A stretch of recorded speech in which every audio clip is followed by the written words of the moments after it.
Welcome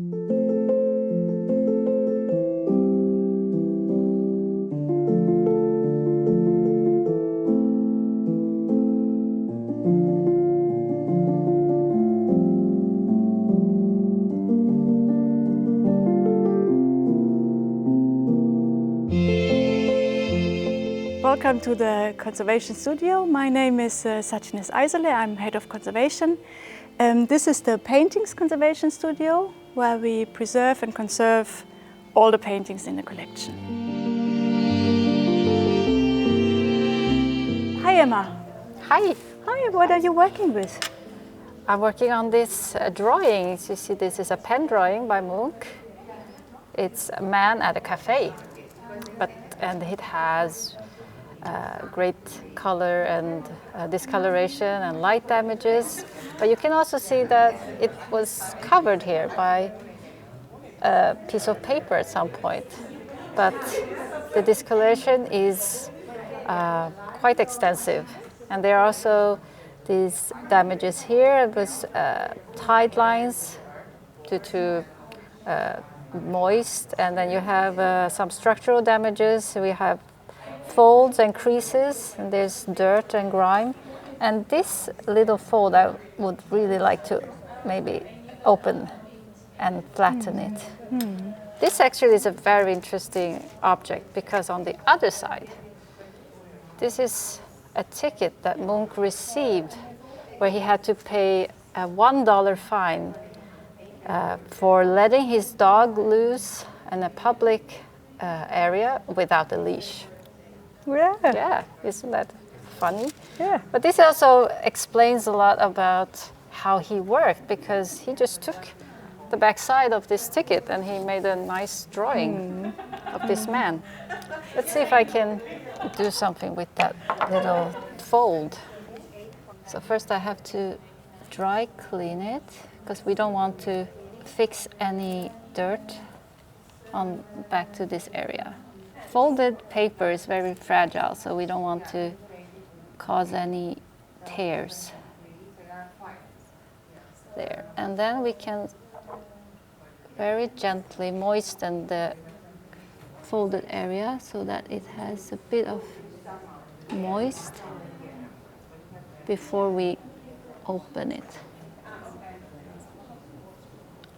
I will use my bone folder. It's very helpful. You can see that it's already starting to open up a little bit by itself.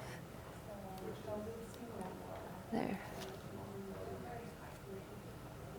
That's good. Are you able to do something about this light damage here, or? Oh, unfortunately, light damage is irreversible, and also it's very important that now we just have to maintain its condition. We cannot display it as we would like to. It means that we might have to limit the light exposure. We also have to make sure that it's being replaced during an exhibition time, maybe rotated with other artworks. And it's cumulative, so a short period will also add up on the time. So unfortunately, the discoloration will stay.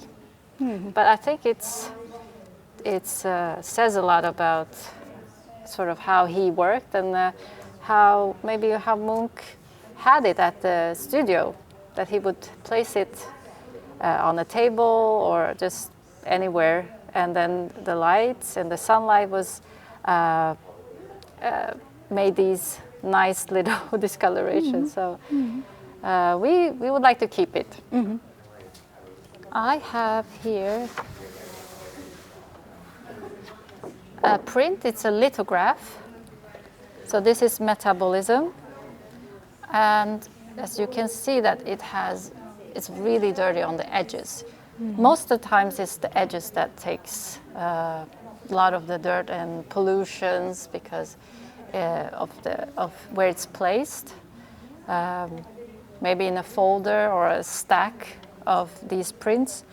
These also have some really bad water stains and spots.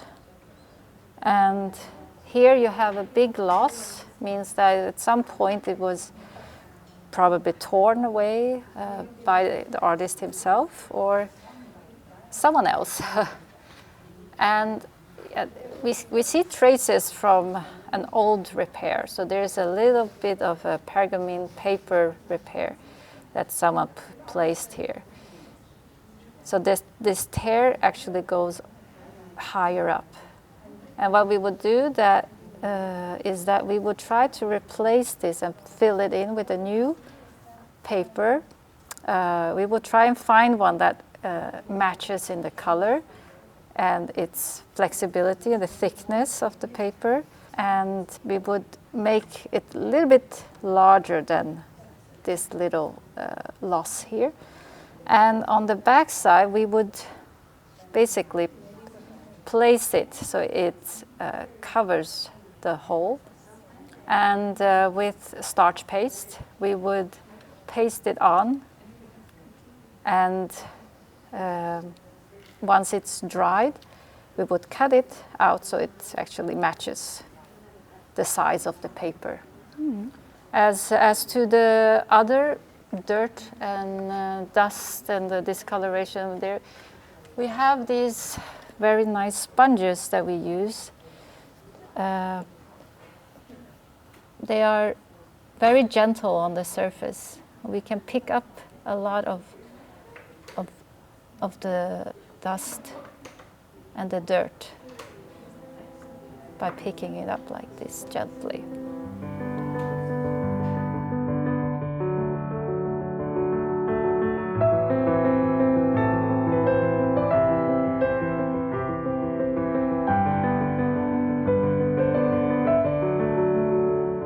Hi, Irina. Hello. Hi. What are you doing? Well, for the moment, I'm looking to this woodcut from women's head against the shore. It's going to be in another exhibition, so it goes on loan. And my colleagues in paper conservation section, they asked me if we can perform a scan with our Hyrox 3D digital microscope. Also to inspect a little bit the conservation state, but with a special focus on some of the cracks that you can see in the panel. There are also some scratches. We can have a reference, a document of the reference and comparison when the woodcut is back from the loan. Mm-hmm. And we performed already the scan yesterday. My assistant Beatrice worked for more than 2 hours to gather the full image in 2D, and then to observe some of the details. We actually can show you on the screen of the PC from the digital microscope how a small portion of one of the cracks looks like in 3D. Mm-hmm. We can move it around and inspect different features visually. We can also retrieve the surface level, so we have a profile of the surface.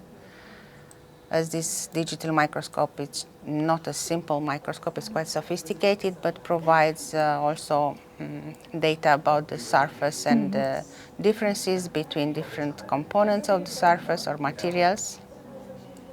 So this helps us to monitor. We can monitor the condition of the object, in this case of the woodcut surface. And in case anything happens during the loan, then we will be able to make another scan when it's back here at the studio, at the museum.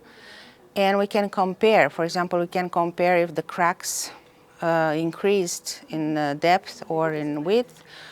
We can also compare the surface and see if there are abrasions or difference in color or whatever other type of degradation. Mm-hmm.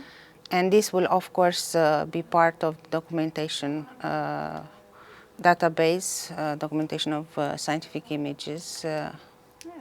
In many situations, if the crack gets deeper, it might be that it needs some filling or some additional material to strengthen the structure and to improve the overall condition of the object.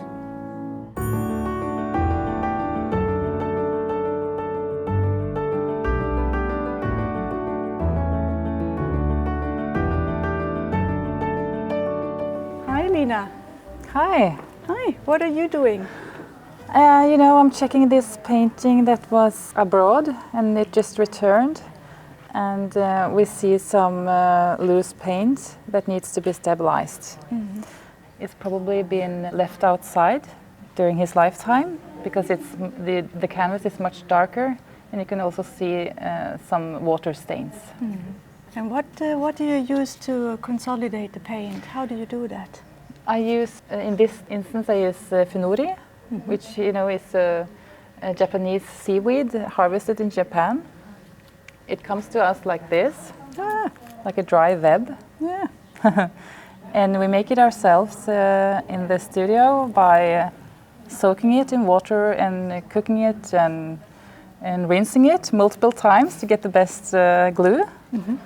And then we dilute it with water and then it's like this, mm-hmm. fluid. And it's very nice because for most of the paintings in our collection we need glue that's not glossy after drying. And this is drying in a matte character, mm-hmm. so it's very nice. Mm-hmm. Mm. Could you show me how you do it? Yeah. So I'm here, I need to use the microscope. So I'm just tapping the surface with this wooden stick just to see if I can see anything that's not completely attached to the canvas. And here I can see something that's loose. So I use this tiny brush and just a very small amount of glue.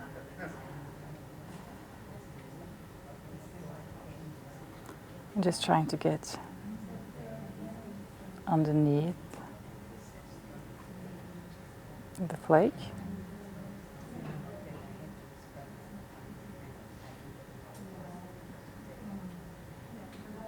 Like this.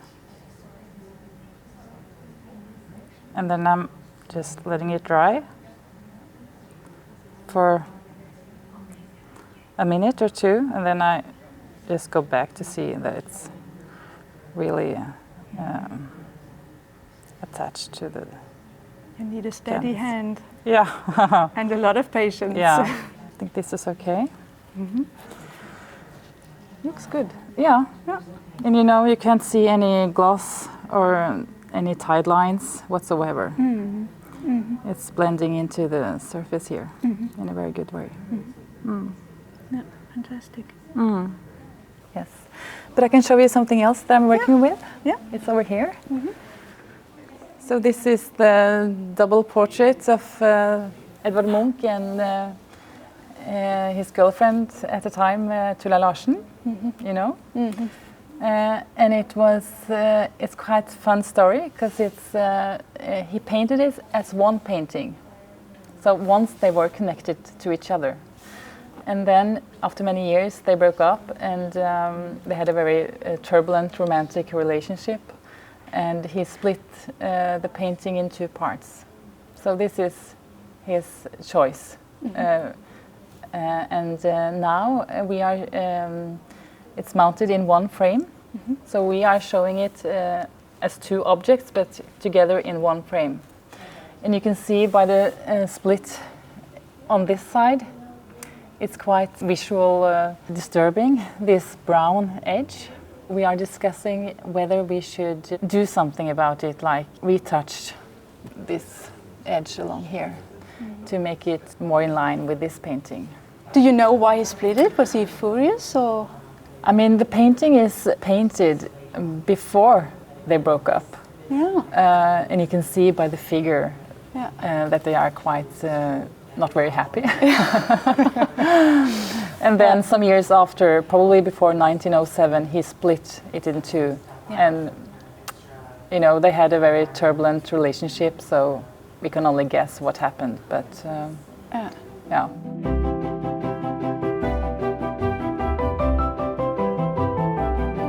This area is closed for the visitors. We have a long-standing partnership with Viking, and as a Viking guest, when you come to Oslo, you have the possibility to take a look behind the scenes.